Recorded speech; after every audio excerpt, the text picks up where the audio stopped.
Welcome to the channel. I'm Costa Mundia, your host. Today I want to talk about where to find land for farming. A lot of us usually give a lot of reasons. Don't worry about the sound you are hearing. I decided just to do a video near the turn-off to my farm so that I also enjoy a bit of nature while I was also enjoying the sound from the vehicles. Okay, so the first issue that comes up when we talk about farming, people are always saying, no, but where am I going to find land, etc., etc. Today, I'm here to answer that question. Where can you find land for you to farm? One, as I always say, wherever you live, there is land, unless you live in heaven.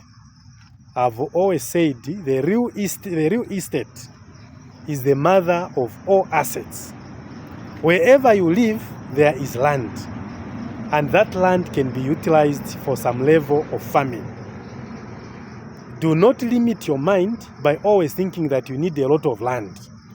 If you are still buying onions, you are still buying tomatoes, you are still buying your kale, you are still buying your chili, you have no justification for you to want bigger land when the land that is next to your doorstep is still uncultivated.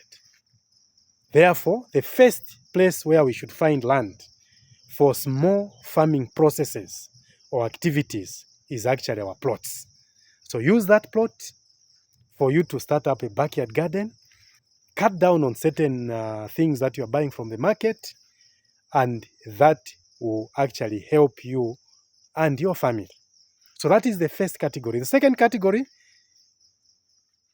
is from friends. Okay? At times we live in a world which is not isolated. We are always with other people. Except some of us are not hungry enough to engage our people around us to ask for a land either to rent or just to be assisted to farm. So the second category is that you need to get land from the people around you.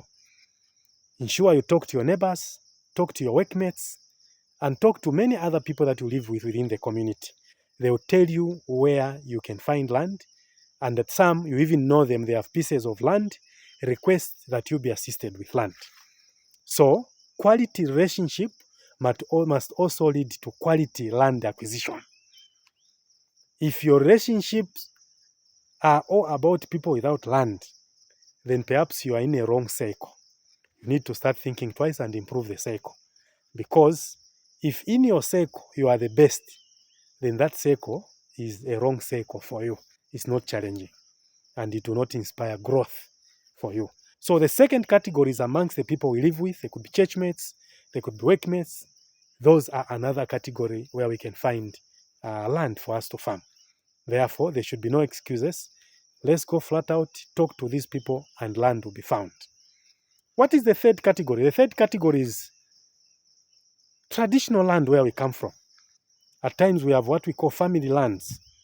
If where we come from is not very far from where we are working from or where we live, let's go back to that family land that was left by our father, that land that was left by our uncle. We go and start farming and develop from there.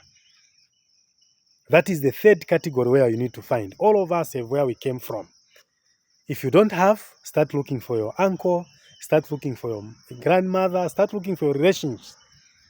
If you don't have, that is very sad, but it's for very few people. Most of us have where we came from. And if it's nearby, we can farm. If we don't have, there are these other two I've already spoken to. You can get land from these other two categories. The third one is through the traditional leaders. Instead of you sitting there complaining about land, go and see a traditional leader.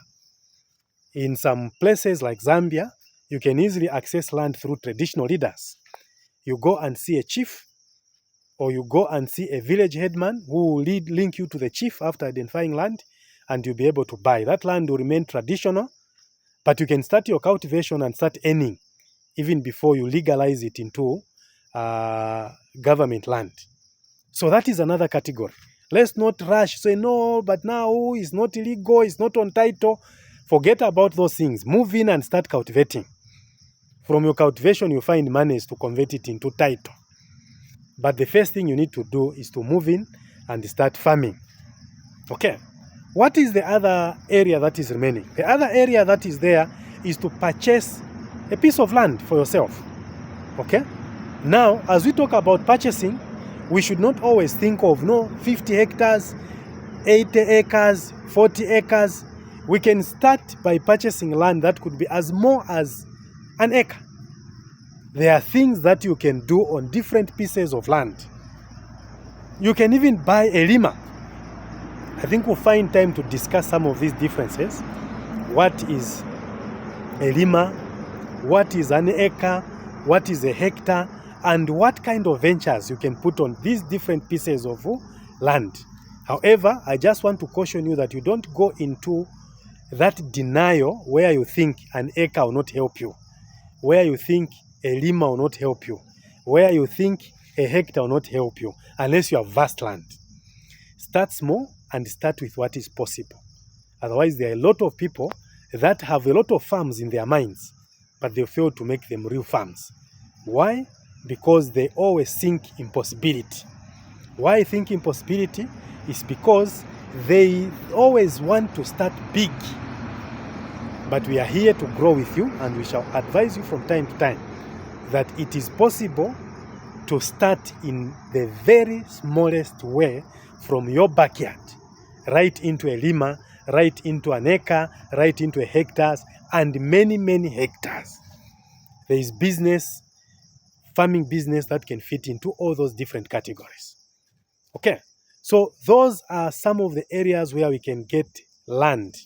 But I wish to state that the cheapest is our own plot, because we are already there, we are paying rent, or we have already bought the plot, it's ours.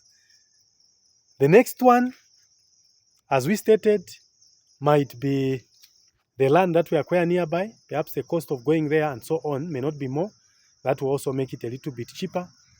The other one, of course, is traditional land, and then the most expensive definitely is government land. That one will be very expensive. So let us look at where we need to start from without ignoring where we are now. Our very houses should be our initial starting grounds for farming. Okay, I hope you have learned something today.